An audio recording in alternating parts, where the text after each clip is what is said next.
में आप सभी बच्चों को पीछे छोड़ सकते हो जो अभी तक तैयारी करते आए हैं।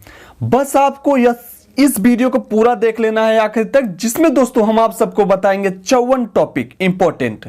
और दोस्तों हम ये सबको अलावा जो दोस्तों आपको बताने जा रहे हैं एक मोस्ट इंपॉर्टेंट की, जो दोस्तों आपको उन सभी बच्चों से आगे निकाल देगा, आगे पहुंचाएगा। जो दोस्तों आपका इंपॉर्टेंट की है वह दोस्तों की है कि आप सभी बच्चे क्या करते हैं, मोस्ट इंपॉर्टेंट क्वेश्चन के साथ वो अपने उस क्वेश्चन का वहां पे फिगर नहीं ड्रॉ करते हैं, नहीं बनाते हैं, जिससे एग्जामिनर उसका नंबर काट लेता है। आप सब जानते हैं, आप सब सुने भी होंगे कि कोई टॉपर्स बच्चा अपने मेन सब्जेक्ट में क्या किया है कि वो 98% पाया है, यानी दोस्तों 90 दो नंबर कहां गया, और या उसको 90 नंबर मिला, 80 नंबर मिला, 88 नंबर मिला, 85 नंबर मिला, इस तरह से मिलता है।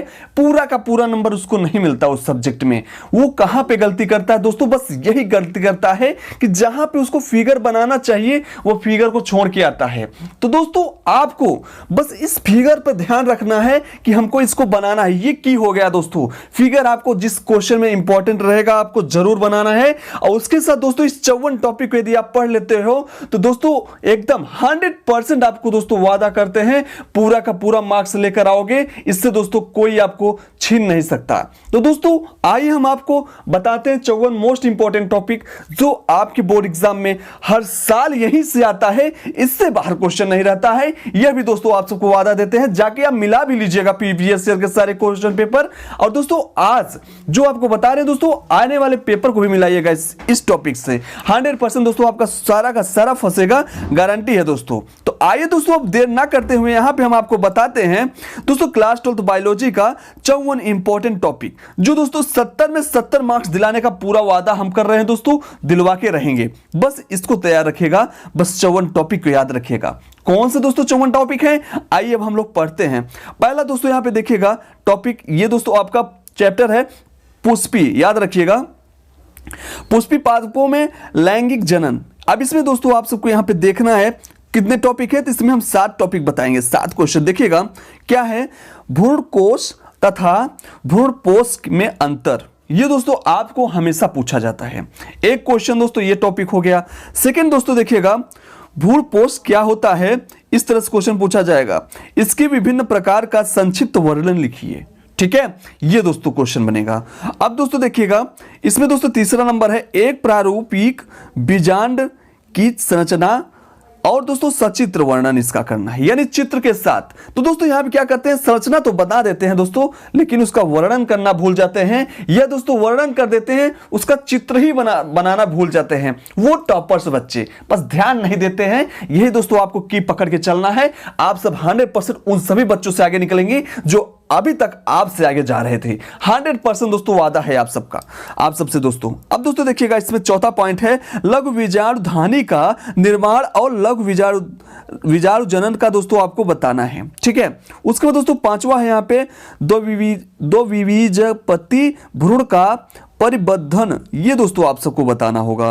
अब दोस्तों छठवां टॉपिक होगा इसमें बीजांड का परिवर्धन तथा गुरु बीजाणु जनन, ये दोस्तों आप सबको बताना होगा। इस तरह से क्वेश्चन पूछा जाएगा। अब दोस्तों आपका 7वां नंबर क्वेश्चन पूछा जाएगा परागण के प्रकार, परागण के लाभ तथा हानि, ये दोस्तों आप सबसे पूछा जाता है। तो दोस्तों इस टॉपिक से यदि दोस्तों क्वेश्चन उठता है तो यही दोस्तों 7 प्रकार के क्वेश्चन उठते हैं, ठीक है। 1 से 2 क्वेश्चन आता है, इसी में से दोस्तों आप सबको आराम से आंसर देना होगा और आपको देखने को मिल जाएगा पेपर में, ठीक है। तो इसको आप सब तैयार रखिएगा। अब दोस्तों मानव जनन में आप आ गए हैं। अब आपको हम यहाँ पे बताएंगे मानव जनन से किस प्रकार के क्वेश्चन पूछे जाते हैं। जो टॉपिक है 5 टॉपिक, इसमें देखिएगा क्या है, अपरा की परिभाषा और अपरा का कार्य लिखिए, दोस्तों यहां पे बताना होगा। उसके बाद दोस्तों नेक्स्ट देखिएगा क्या है, पुरुष के जनन तंत्र का स्वच्छ एवं नामांकित चित्र बनाए, ठीक है। तो दोस्तों यहाँ पे स्वच्छ और यानी दोस्तों एकदम साफ सुथरा आपको नामांकित चित्र बनाना है, उसमें मिले यानी दोस्तों आपको नाम भी लिखना होगा हर एक पार्ट का। उसके बाद दोस्तों देखिएगा सेकंड यहाँ पे हो गया, 3rd नंबर है मादा के जनन तंत्र का स्वच्छ एवं नामांकित चित्र बनाए, ये क्वेश्चन पूछ लिया जाता है।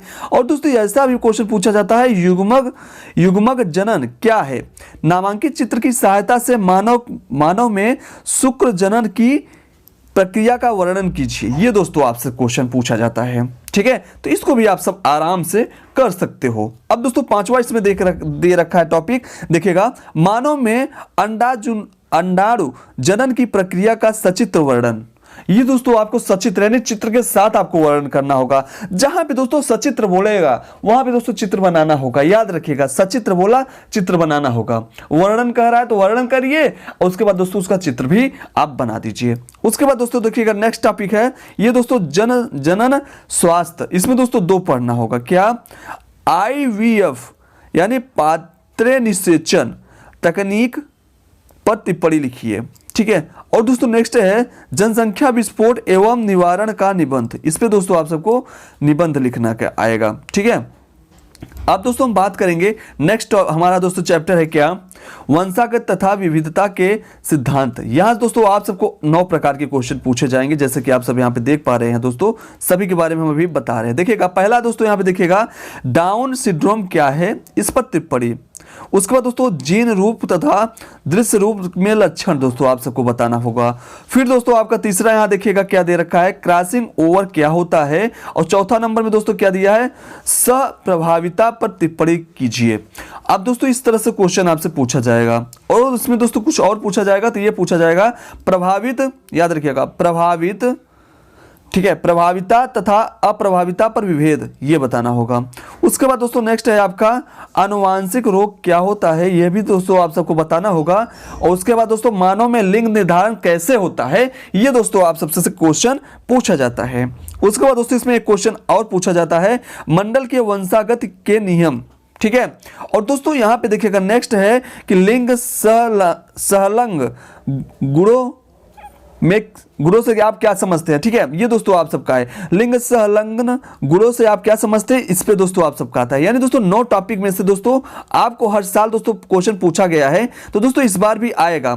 इस बार दोस्तों जैसे कि आप देखिएगा, आपको बता दूं जानकारी के लिए कि दोस्तों जैसे कि एक टॉपिक दोस्तों इस टॉपिक से दोस्तों आपसे क्वेश्चन पूछा गया तो दोस्तों 2-3 आएंगे। जो दोस्तों 2-3 आएंगे बस इसी में से आएंगे, यही दोस्तों क्वेश्चन बनता है उसमें, इससे बाहर नहीं रहता है दोस्तों, इससे बाहर नहीं रहता। 100% दोस्तों आप सब लिखवा के ले लीजिए हमसे, ठीक है। इसको आप सब अच्छे से तैयार कर सकते हो। अब दोस्तों देखिएगा नेक्स्ट टॉपिक है आपका वंशागत का आणविक आधार। देखिए क्या है इसमें दोस्तों आपको पढ़ने को मिलेगा, पूछा जाता है डीएनए तथा आरएनए में अंतर। उसके बाद डीएनए अंगुली छापी क्या है, इसकी उपयोगिता पर प्रकाश डालिए। तीसरा पॉइंट दोस्तों मानव जीनोम प्रोजेक्ट पर टिप्पणी, ये दोस्तों आप सबसे बहुत पूछा जाता है।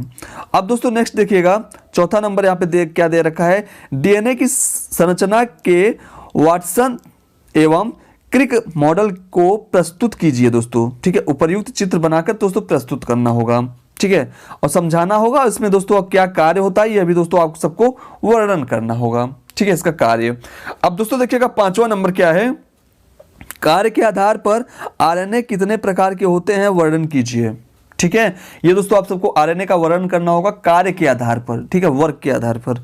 आप दोस्तों देखिएगा 6ठा नंबर अनुलेखन पर विस्तृत टिप्पणी, यानी दोस्तों आप सबको विस्तृत टिप्पणी देने के लिए यानी आप सबको कम से कम 150 वर्ड यानी दोस्तों 100+ यानी आप सबको वर्ड में लिखना होगा। उसके बाद दोस्तों यहाँ पे देखिएगा आपका 7वां नंबर आनुवांशिक कोड क्या है, इसकी मुख्य विशेषताओं पर दोस्तों आप सबको वर्णन करना है, मुख्य विशेषताओं का, ठीक है।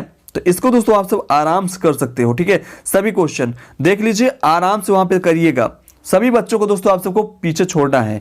मानव स्वास्थ्य तथा रोग, ये दोस्तों आप सबको बताना होगा, ठीक है। इसमें देखिएगा, इसमें इस टॉपिक में क्या क्या दोस्तों चैप्टर में पढ़ना पड़ेगा, एल्कोहल ड्रग्स के दुरुपयोग पर टिप्पणी, ठीक है, इसका दोस्तों दुरुपयोग कैसे किया जाता है। उसके बाद दोस्तों नेक्स्ट इसका है क्या प्रतिजैविक से आप क्या समझते हैं, किन्हीं 2 प्रतिजैविक के नाम लिखिए, ठीक है। अब दोस्तों इसमें तीसरा पूछा जाएगा मलेरिया रोग के जनक, और दोस्तों इसमें पूछा जाएगा रोगवाहक लक्षण उपचार भी लिखिए, ठीक है। अब चौथा पॉइंट इसमें दोस्तों देखिएगा टाइफाइड का कारक और लक्षण तथा दोस्तों यहाँ पे रोकथाम का उपाय बताना होगा आपको।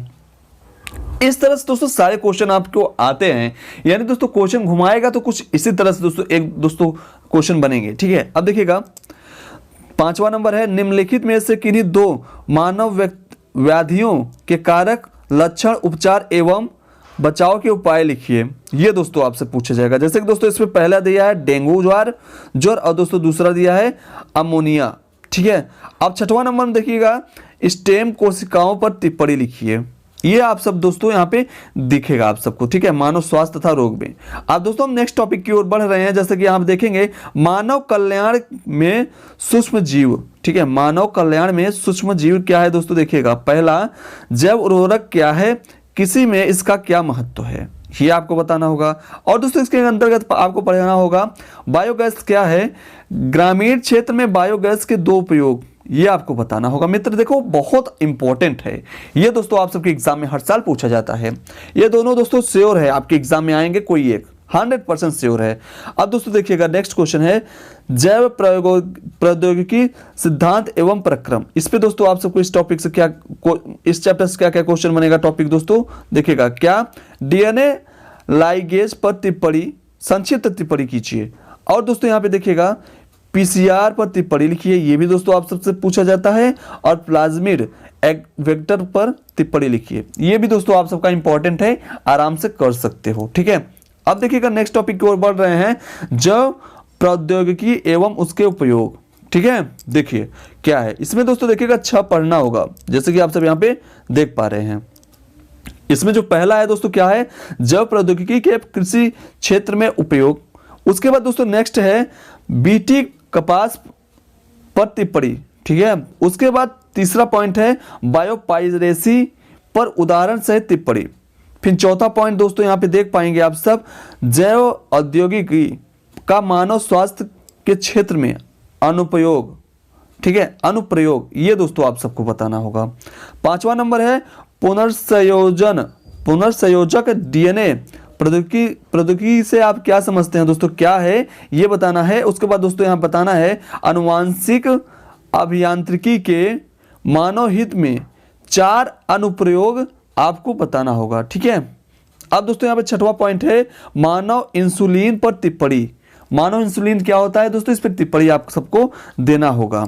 अब दोस्तों हम बढ़ेंगे आगे, नेक्स्ट देखिएगा जीव और पर्यावरण। इसमें दोस्तों 3 तरह के क्वेश्चन बनते हैं, 3 टॉपिक देखिएगा क्या क्या है। कीस्टोन जातियों पर टिप्पणी, ये आएगा। और दोस्तों नेक्स्ट है आपका सपकारिता और तथा परस्परता पर टिप्पणी, ठीक है, यानी सपकारिता तथा परस्परता पर टिप्पणी आपको बताना होगा। नेक्स्ट है क्या सहजीविता किसे कहते हैं, उदाहरण सहित टिप्पणी आपको देना होगा, ठीक है। अब दोस्तों देखिएगा नेक्स्ट हमारा क्या होगा, नेक्स्ट दोस्तों आप सबका है जैव विविधता एवं लक्षण। ये इसमें देखिएगा दोस्तों आईयूपीएसी तथा WWF यानी WWF का पूरा नाम लिखने को आएगा, आईयूपीएसी नाम लिखने को आएगा, WWF का भी दोस्तों नाम लिखने को आएगा। इसका नेक्स्ट है दोस्तों संकटग्रस्त वन्य प्राणियों से आप क्या समझते हैं, संक्षिप्त में वर्णन कीजिए। और इसका तीसरा पॉइंट है तप्त स्थल यानी हॉट स्पॉट, यानी दोस्तों तप्त जहां पे दोस्तों गर्मी ज्यादा होती है ना, आप दोस्तों तप्त स्थल पर हॉट स्पॉट पर टिप्पणी लिखिए। और दोस्तों यहां पे देखिएगा चौथा पॉइंट जैव विविधता की परिभाषा। दोस्तों इतना दोस्तों आप सबको जो टॉपिक है, जो चैप्टर बताया उसके अंतर्गत जो टॉपिक है दोस्तों मोस्ट इंपॉर्टेंट है। ये दोस्तों आप सबके पेपर में हर साल आते हैं, तो दोस्तों आप सबको इसको तैयार कर लेना है। और दोस्तों अपने बोर्ड एग्जाम में उन सभी बच्चों को पीछे छोड़ देना है जो आपसे अभी आगे जा रहे हैं। तो दोस्तों आप सब हमारे प्रिय छात्र हैं, तो आप सब प्लीज अपने लिए नहीं सही दोस्तों मेरे लिए आप सब बिल्कुल अच्छे से पढ़िएगा और अपने बोर्ड एग्जाम की बेहतरीन तैयारी करिएगा। और दोस्तों इस तरह से अपना तैयारी करिएगा जैसा कि मैंने बताया, उसकी को याद रखिएगा सचित्र वर्णन वाला, यानी दोस्तों आपको सचित्र यानी चित्र के साथ वर्णन करना होगा। जिसमें बोलेगा उसमें 100% करना होगा, जिसमें नहीं बोलेगा दोस्तों टाइम रहेगा तो कर दीजिएगा, अदरवाइज छोड़ दीजिएगा, कोई बात नहीं। लेकिन दोस्तों जिसमें कहेगा उसको 100% उसमें सचित्र वर्णन करना है, यानी चित्र के साथ आपको बना के आना है। तो हम दोस्तों दावे के साथ कह सकते हैं कि आप उन सभी बच्चों के पीछे छोड़ देंगे। तो आई होप दोस्तों आज का वीडियो आप सबको बहुत अच्छा लगा।